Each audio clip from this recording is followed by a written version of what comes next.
Stake Center Chapel. In the winter of 1914, Esther Delsina Lewis was attending her Thatcher Ward Sacrament meeting, listening to Elder Orville Pierce, a newly returned missionary, give his report. She was so impressed with his powerful message of the gospel of Christ that she, being with child, went home and got down on her knees. Like Hannah in the Old Testament, she made a sacred covenant that if the Lord would give her a man-child, she would dedicate her son to him and raise this boy to become a faithful disciple of Christ. 2 of the original buildings on the east side of the current chapel are still standing. The main chapel was a large building with a basketball court in the basement. It was on this basketball court that young Spencer W. Kimball competed. One day at sacrament meeting, Malin was hanging on to another woman's skirt, thinking that it was his mother's. When he looked up and saw that it was not his mother, he panicked with fear, thinking that she had left him. Soon, however, Esther, his mother, came to the rescue and relieved Malin of all his fears. Malin was sickly by nature and the only one of her 5 children who survived. She became almost paranoid in looking after her little lammy Lou.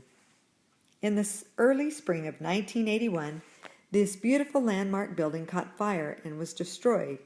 Clyde's father was serving as bishop at the time and received a call late into the night. He was told that the historic church was ablaze.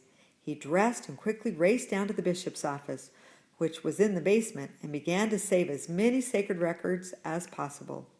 He reflected later that during this effort, parts of the building were coming down on the back side of the structure. He and his counselor, Bruce Dodge, were able to preserve the most important records. Clyde, who had returned from his mission a few months earlier, recalls the next morning after the fire, and while the building was still smoldering, he climbed up into where the chapel once was. It was a devastating sight. Hundreds of years of history lost in only a few hours. He saw where the large bell had fallen from its tower and onto the chapel floor. That bell was a common Sabbath day sound that was heard across the community to beckon members to join in worshiping of Christ. The decision needed to be made to either rebuild the existing structure or to demolish it because of structural weakening. Professionals spent months studying it. Many community members were angered when they learned that razing the historic church was even being considered. After many emotional meetings and extensive analysis by engineers, the decision was made to raze the historic structure. However, it took a personal visit from President Spencer W. Kimball to quash the anger of many old-timers who love their historic chapel. Today there stands outside the east doors of this current-day chapel a monument. It was placed there several years before the old chapel was destroyed. During construction of the new chapel, it was removed, then replaced on the exact same spot after construction was complete.